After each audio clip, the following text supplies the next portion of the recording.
située dans ce désert citadin où l'on me vit.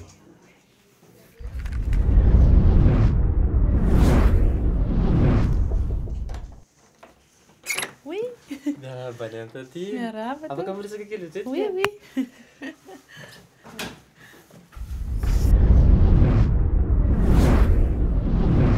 Falmerabanao dia falmeraban'ny mpijery rehetra.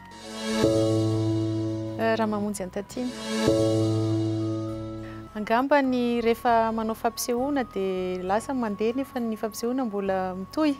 Lasa mandeha mividy pecto na tahaka izany, mividy mokonazy.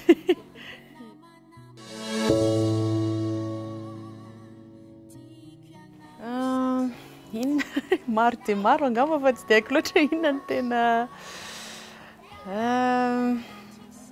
tsy haiko.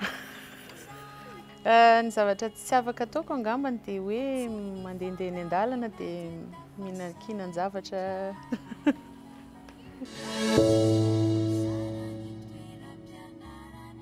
Ny zavatra tiako atao nefa tsy mety vitako dia mahia satria za tena tia misakafo ny rythme be any am-piasana sy ny fiainana any Suisse koa tsy atao dia tsy afaka miaina mihitsy.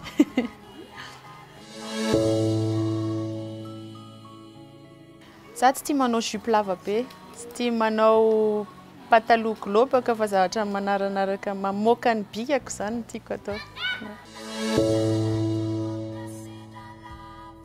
Hatramin'izao aloha mbola tsy nanao friperie fa raha misy moa maninona tsy mampaninona ahy.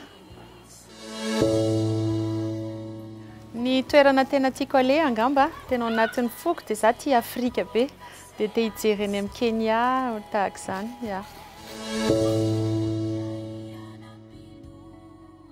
Dia an-Tatiana eto foana dia mankasitraka anareo amin'ny fitiavana hatramin'izay izay natolotrareo. Dia mamoaka zava-baovao izay tsikelikely araka ny fahafahana na dia any ampita raha mipetraka dia tsy manadino anareo dia mankasitraka indrindra.